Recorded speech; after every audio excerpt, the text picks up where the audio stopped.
Élise Dermine, qui va donc faire le dernier exposé avant la table ronde qu'on va avoir après, est professeure également en droit du travail à la faculté, et ses recherches portent sur la situation des personnes qui travaillent en dehors des protections du droit du travail, ainsi que les transformations de l'État social et les droits sociaux fondamentaux. Elle est également membre de Transfo. Transfo, c'est le centre de recherche interdisciplinaire basé à Charleroi.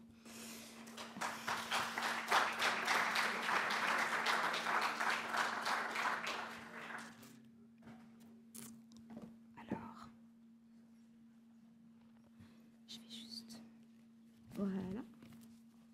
Voilà. Ici. Paf. Comme ça. Ça, c'est bon. Ça. Et je te nettoie juste. Bon. Voilà. Super. Merci. Bonjour à toutes et à tous. Donc, l'intitulé de ma présentation est le suivant: démocratiser l'entreprise par le prisme de la santé au travail. Arguments tirés de l'histoire syndicale belge et propositions concrètes. Alors, quel est le point de départ de la recherche? Eh bien, on le sait, la pandémie de Covid-19 a permis à toutes et à tous de réaliser que sans travailleurs, il n'y avait pas de production ni de biens ni de services, et donc permis de révéler, en tout cas on l'a vu de nos propres yeux, que les travailleurs sont vraiment une partie constituante de l'entreprise. Et donc, suite à cela, on a vu que dans le monde de la recherche, on s'est dit, tiens, c'est peut-être le momentum pour remettre à l'agenda politique la proposition de démocratisation de l'entreprise. Il y a eu le manifeste Travail démocratisé, démarchandisé et décarbonisé qui est sorti en 2020. On voit qu'il y a eu un gros engouement autour de celui-ci puisqu'il a été signé par plus de 5000 chercheurs. Alors, parmi les propositions de ce manifeste, il y avait la proposition de démocratiser l'entreprise et plus particulièrement la proposition d'Isabelle Ferreras du bicamérisme économique. Alors, cette proposition, qu'est-ce qu'elle propose? Elle propose d'installer, aux côtés du conseil d'administration, une chambre des travailleurs qui disposerait d'un droit de veto sur toutes les décisions du conseil d'administration, et donc y compris la question de la nomination des membres du comité exécutif ou la question de la répartition des profits de l'entreprise.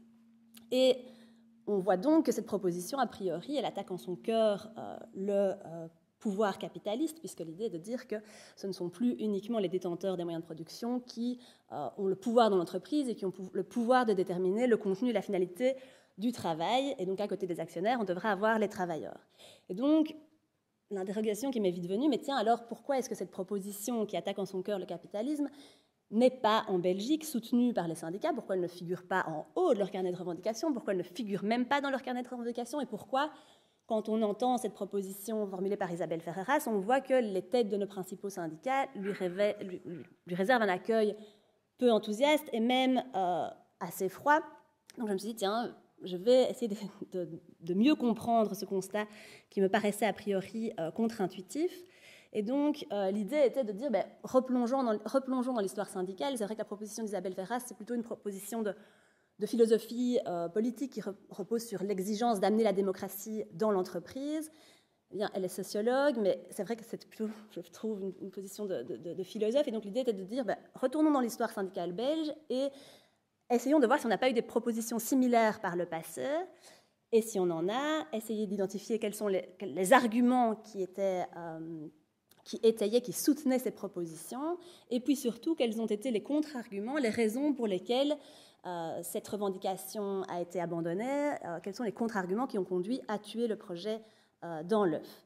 Et puis alors, dernier temps, ce serait d'essayer de tirer les leçons de l'histoire et de reformuler une proposition de démocratisation de l'entreprise qui prenne en compte les raisons syndicales pour lesquelles cette proposition n'a pas abouti. Alors vous allez me dire, tiens, c'est quoi le lien avec la santé au travail? Eh bien, parce que ce petit détour par l'histoire va m'amener à proposer de prendre la revendication de la démocratisation au travail, non pas par le biais des questions économiques et financières, mais plutôt de proposer une démocratisation de l'entreprise par le prisme de la santé au travail, parce qu'il me semble que c'est une proposition qui est peut-être plus en prise avec les aspirations immédiates des travailleurs, tout en contenant les mêmes germes de possibilités de contestation. C'est vraiment une proposition radicale qui présente en fait la même radicalité, à mon sens, que le bicarimérisme économique, mais par le prisme de la santé au travail. Alors, premier moment, donc, il y a bien évidemment une proposition syndicale. On trouve bien trace de propositions similaires à celle d'Isabelle Ferreras dans l'histoire syndicale. Dans l'histoire syndicale, on la dénomme plutôt le contrôle ouvrier. Attention, parce que derrière la bannière du contrôle ouvrier dans l'histoire syndicale belge, on a eu de grandes variétés de propositions qui allaient d'un simple droit de regard des travailleurs avec un contrôle par l'extérieur via l'action collective. On a aussi des propositions qui traitent plutôt du niveau sectoriel et du niveau national, où là on va proposer plus d'aller vers une planification de l'économie, d'avoir un contrôle des holdings financiers, ce genre de choses. Donc moi, ce qui m'intéresse dans le contrôle ouvrier, c'est les fois où la revendication du contrôle ouvrier a été brandie, mais pour apporter un contrôle des travailleurs dans l'entreprise, et avec l'idée d'Isabelle Ferreras de dire qu'il faut 2 chambres, et donc il faudrait une majorité dans les 2 chambres, et donc un droit de veto collectif de la part des travailleurs. Donc une proposition différente de la cogestion, où le vote des travailleurs ne serait pas efficace, puisqu'ils n'auraient pas cette possibilité de droit de veto collectif. Donc 2 moments dans l'histoire syndicale belge. On a tout d'abord les années 20, quelques éléments de contexte. Donc c'est à l'époque le suffrage universel entre guillemets, donc réservé aux hommes, vient d'être voté. C'est le début de l'organisation des syndicats, puisque la loi du 24 mai 1921 vient d'être votée, qui proclame la liberté d'association et donc le droit de former des syndicats. On a l'apparition informelle des commissions paritaires, non encore institutionnalisées par le droit, mais on n'a pas encore d'organisation d'organes de concertation sociale au niveau de l'entreprise. On est aussi dans une période de crise économique d'après-guerre, donc il faut relancer l'économie, et donc on sait que c'est une période où les employeurs remettent en cause une série d'avancées, notamment on a la loi sur la journée des 8 heures qui a été votée, mais qui n'est pas correctement appliquée dans les entreprises, et cette avancée sociale est remise en cause par les employeurs. Et c'est dans ce contexte qu'on voit émerger la revendication du contrôle ouvrier dans les 2 syndicats, mais c'est surtout au sein de la commission syndicale, qui est donc encore à l'époque reliée au Parti ouvrier belge. Et c'est là qu'on va avoir les discussions les plus approfondies dans les années 20 à propos de cette revendication du contrôle ouvrier. Alors notez que c'est encore une notion qui est très vague, puisqu'on dit que le contrôle ouvrier doit s'exercer de manière que les travailleurs participent effectivement au fonctionnement et à la direction des entreprises. On a cette idée que ça doit être plus que le droit de regard, mais chez la plupart des auteurs et des syndicalistes de l'époque, on ne distingue pas encore la notion de contrôle ouvrier et la notion de cogestion. Mais il y a un auteur en particulier dont Laurent m'avait parlé, donc Louis de Broucker, qui lui effectue déjà très clairement cette distinction. Donc il avait remis un rapport pour alimenter la réflexion au sein de la commission syndicale sur cette revendication du contrôle ouvrier. Et il fait très clairement cette distinction et il s'oppose à la cogestion en disant qu'il n'est pas question qu'on ait des administrateurs ouvriers mais dont le vote ne serait pas efficace. Et il fait une proposition très concrète de réalisation d'un véritable contrôle ouvrier. Alors il y a d'abord d'un côté l'idée d'avoir des conseils ouvriers, qui est un droit de regard sur les questions économiques et financières, mais l'idée est quand même d'aller vers une participation à la gestion de l'entreprise sur les questions sociales, et donc aussi, il insiste là-dessus sur les questions de santé et de sécurité au travail. Mais par ailleurs, il propose qu'à côté de ces conseils ouvriers et à côté des commissaires qui sont des administrateurs, on place des commissaires qui soient des ouvriers, des représentants des travailleurs, et qui, eux, contrôlent la direction, qu'ils puissent demander des réunions avec le conseil d'administration. Et là, on a vraiment cette idée, alors, qui apparaît pour la première fois, de droit de veto collectif. Ça veut dire que les commissaires ouvriers peuvent demander des réunions avec les administrateurs, et il y a des décisions qui peuvent alors être prises lors de cette assemblée générale, mais avec un droit de veto collectif dans le chef des commissaires ouvriers. Voilà. On a ensuite on sait que finalement, ce n'est pas cette proposition qui qui va aboutir. On sait que, je reviendrai sur les raisons tout à l'heure d'ailleurs, on sait qu'à la fin de la Seconde Guerre mondiale, on a plutôt opté pour la mise en place d'organes bipartites, le Conseil d'entreprise et le CPPT, qui sont des organes d'information et de consultation et non pas des organes de décision. On sait aussi qu'à l'époque, on avait l'idée que c'était un premier pas vers la démocratisation de l'entreprise, mais que finalement les pas suivants n'arriveront pas, puisque finalement, pendant les 30 Glorieuses, les revendications syndicales vont plutôt se concentrer au niveau des secteurs. On est sur un fond de croissance économique forte, je brosse vraiment un très gros trait, et donc l'idée c'est plutôt d'avoir des augmentations de la productivité et d'échanger ça contre des augmentations de salaire. Et c'est en vers mai 68 qu'on va voir apparaître de nouvelles revendications de participation à l'échelle de l'entreprise. Et elle n'est pas mise à l'agenda par les organisations syndicales elles-mêmes, mais par les travailleurs dans les entreprises. Fin des 30 Glorieuses, on a un certain niveau de bien-être qui est acquis. On a l'esprit frondeur de mai 68, de nouvelles revendications qui émergent. On conteste l'autorité, mais également dans les entreprises. On assiste à une vague de grèves spontanées au début des années 70, spontanées qui ne sont pas validées par l'appareil syndical. Il y a des comités de grève qui se mettent en place, qui déterminent eux-mêmes leurs propres revendications. Et on voit qu'à l'époque, on a pas mal aussi de critiques du coup de l'appareil bureaucratique des syndicats, traités de plan en plan, vendus par leur base. Et donc, c'est dans ce contexte, la révolution culturelle de mai 68 et la crainte pour la paix sociale, que la participation des travailleurs va revenir à l'agenda, va revenir à l'avant de la scène syndicale, mais également de la scène politique. On sait qu'on va avoir aussi des propositions qui vont émaner des partis chrétiens, des partis libéraux ou des employeurs, mais qui vont, eux, aller vers la cogestion, des propositions plutôt de cogestion à l'allemande. Ils sentent qu'aussi, on arrive à une période de globalisation, les entreprises sont sous pression, il y a des risques de restructuration et que ce serait mieux de faire avaliser les décisions par les travailleurs. Et là, je voulais juste aborder la proposition. On retrouve une proposition sous la bannière du contrôle ouvrier de la part de la CSC et du MOC qui ressemble très fortement à celle d'Isabelle Ferreras. Il y a également des discussions à propos du contrôle ouvrier qui sont bien connues au sein de la FGTB, mais pas tellement de propositions au niveau de l'échelon de l'entreprise à ce moment-là. Et donc on a une proposition au niveau de la CSC qui est une réforme de structure de l'entreprise et donc qui propose d'avoir un conseil de direction et ensuite un conseil de surveillance et que ce conseil de surveillance soit composé d'un tiers de travailleurs, d'un tiers d'actionnaires et d'un tiers de personnes indépendantes. L'idée est d'amener l'intérêt général dans l'entreprise, avec l'idée que finalement les intérêts des travailleurs ne sont peut-être pas toujours alignés avec l'intérêt général. Et donc cette idée de triple majorité et de droit de veto collectif. Alors quand on analyse ces deux périodes, les arguments qui sont mis en avant en faveur de ces propositions, on peut les classer finalement en trois registres. Je vais aller assez vite sur ce point pour avoir le temps d'arriver au bout de mon exposé et plus m'intéresser alors aux contre-arguments. Mais donc les trois arguments. Le premier, c'est l'argument démocratique. On sait qu'il est au cœur de la proposition du bicamérisme économique et on la retrouve tout de suite dès les années 20. Donc quand on lit les débats qui sont intervenus en 1920 au sein de la commission syndicale, lors de la semaine qui avait été effectuée autour du contrôle ouvrier à Morlanway, on dit déjà le contrôle ouvrier en tant qu'idéal, en tant que principe et but ultime, est donc, si nous le prenons au sens anglais du mot, assez facile à définir.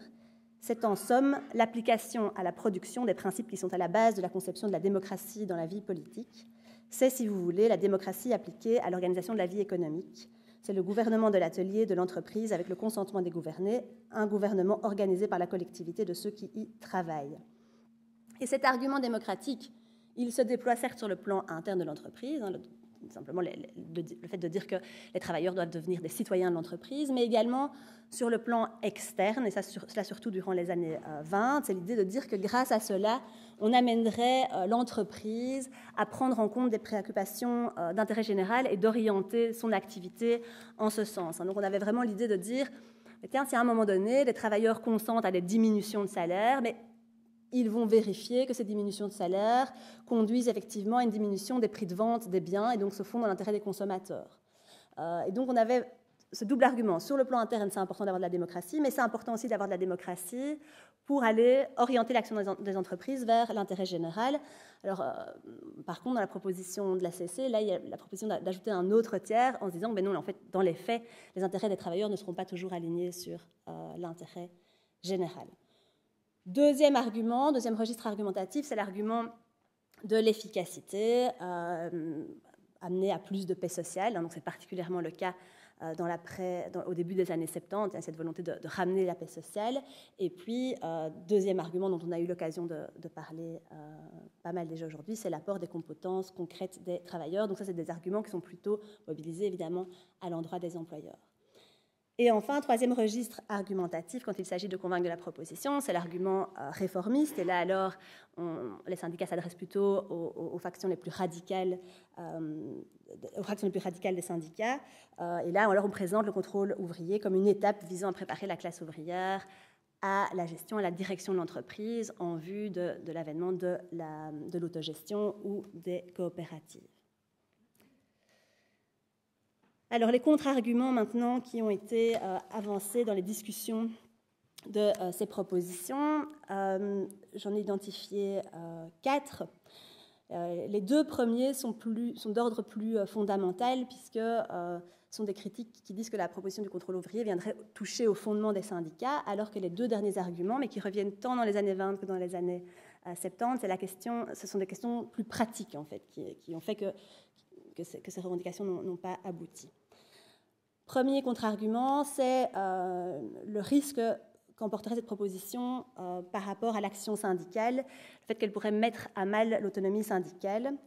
Et donc, les syndicats expriment que les travailleurs qui seraient associés à la gestion de l'entreprise devraient ensuite endosser la responsabilité des décisions, et on met en avant le risque de conciliation obligatoire. Alors, on le voit, c'est plutôt en fait un risque qui affecte la proposition de cogestion que celle de contrôle ouvrier, mais ceci lié au fait que souvent, en fait, il y a un flou qui est entretenu entre les différentes propositions, mais il semble que si on donne aux travailleurs un pouvoir de contrôle plutôt que de gestion et un droit de veto collectif, ce risque à l'entrave syndicale est moins présent.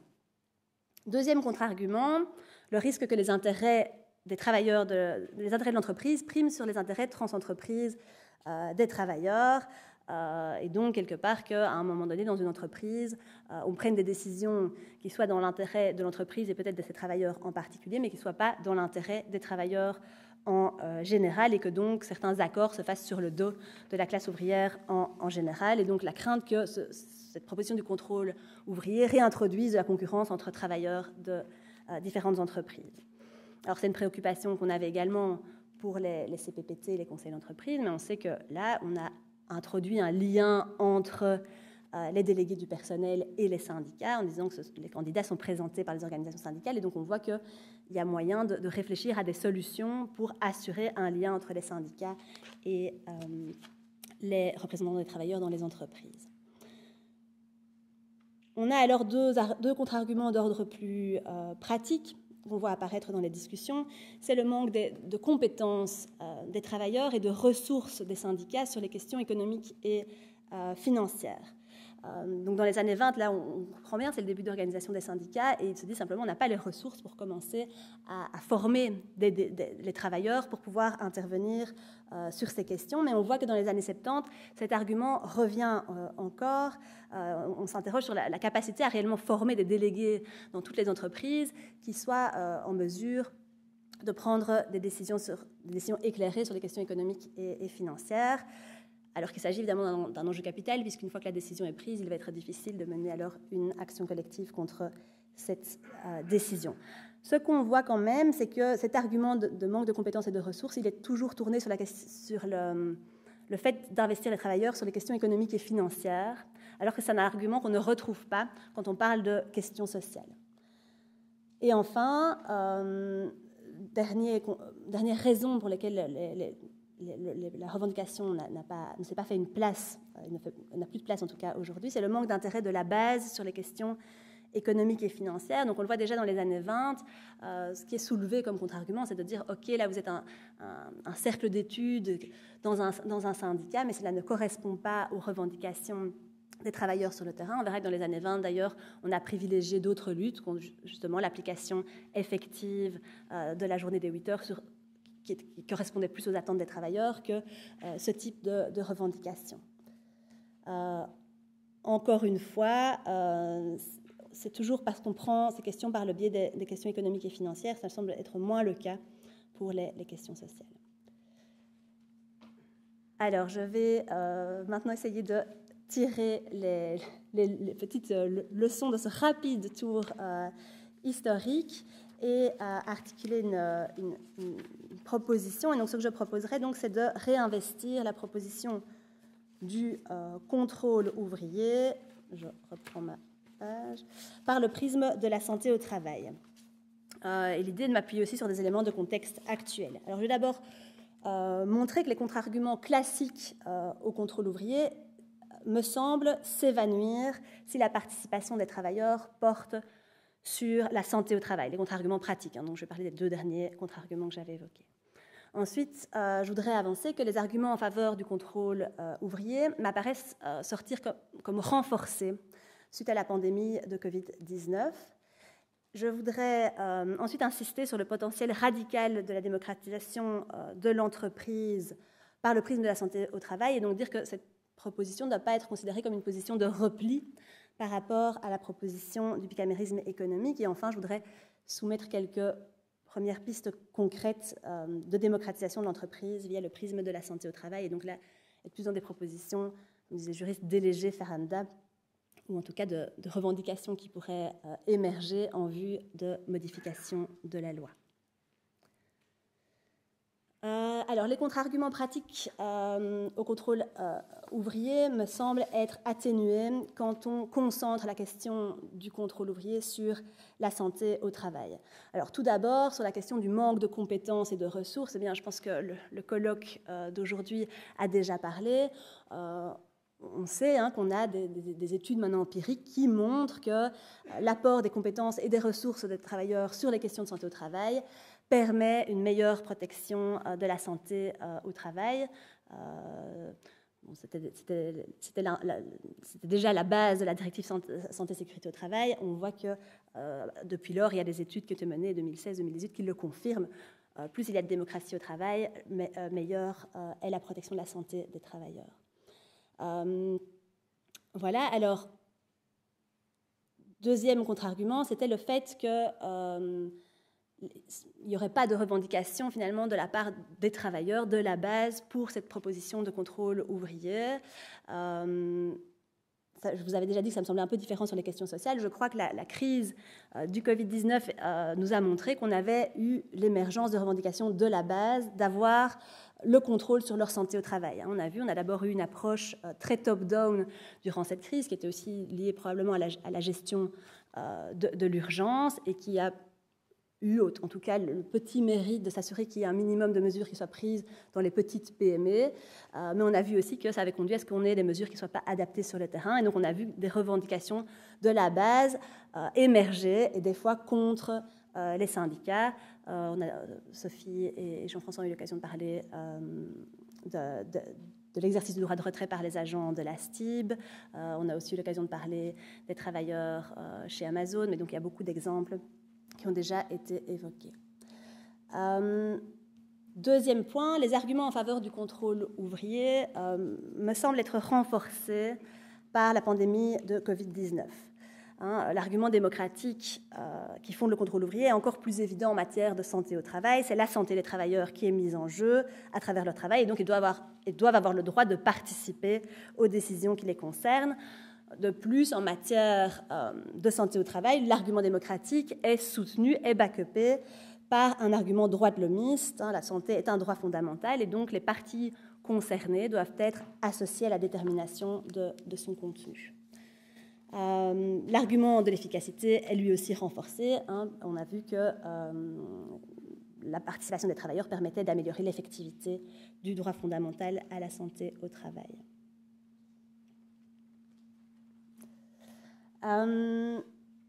Alors, troisième point, je voulais insister sur le potentiel radical de la proposition de démocratisation de l'entreprise par le prisme de la santé au travail.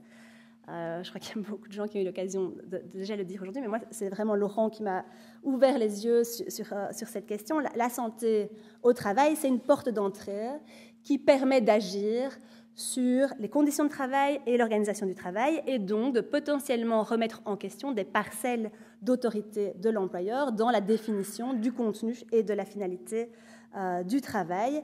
Et je crois que c'est vraiment ce qui est intéressant pour nous en tant que juriste, c'est en fait la rencontre de deux ordres juridiques. On a le droit du travail qui est le droit du travail subordonné, mais on a le droit des droits fondamentaux, la santé au travail, qui exige justement, d'un moment donné, de pouvoir remettre en cause des parcelles d'autorité de l'employeur quand c'est nécessaire. Pour aller plus loin, je crois que cette proposition permet non seulement d'agir sur l'organisation capitaliste de l'entreprise, mais également potentiellement de contester le paradigme productiviste qui peut apparaître comme l'horizon indépassable de la modernité, partagé par les employeurs, par les syndicats et les organisations patronales jusqu'ici. Ce qu'on voit, j'ai eu l'occasion de le dire, mais on voit que jusqu'ici, la concertation sociale s'est déroulée sur fond de croissance. On avait toujours eu l'impression que finalement, l'intérêt des employeurs, des travailleurs était aligné sur l'intérêt général, négociation de hausse de salaire, donc hausse de la consommation et donc augmentation du bien-être général de la population. On sait qu'aujourd'hui, on remet en cause tout cela face aux enjeux climatiques. Et donc, on ne peut plus considérer que l'intérêt des travailleurs et des employeurs est aligné nécessairement sur l'intérêt général. Et il me semble que je voulais juste peut-être lire Lucien François qui disait déjà en fait en 1980, mais que les syndicats se soucient de leurs membres, de tous les travailleurs d'une catégorie ou même des intérêts professionnels de tous les salariés, ils peuvent dans toutes ces hypothèses se trouver en opposition avec l'intérêt dit général. C'est ainsi qu'on parvient de plus en plus souvent à faire d'eux les alliés objectifs du système dit de la société de consommation. Qu'il s'agisse de maintenir une industrie polluante en la dispensant d'une coûteuse dépollution, de poursuivre à l'aide de subventions de l'État une fabrication de mauvaise qualité, de soutenir des gaspillages de matières premières et d'énergie sous la forme d'activités peu utiles à la collectivité, les chefs d'entreprise savent qu'ils peuvent se permettre des comportements nuisibles à l'intérêt général s'ils sont munis du sauf-conduit de l'emploi.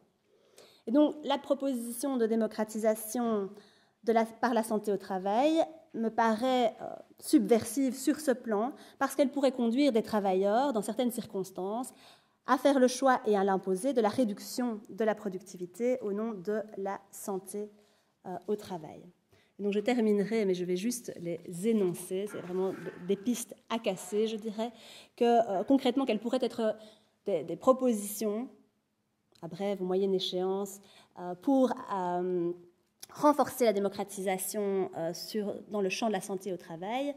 On pourrait d'abord approfondir les compétences de la délégation du personnel au sein du CPPT, ou via les délégations syndicales, en lui octroyant un droit de veto sur les plans annuels et global de prévention. On a vu que ces plans annuels et global étaient souvent très formalistes et qu'il n'y avait pas beaucoup de contenu dedans.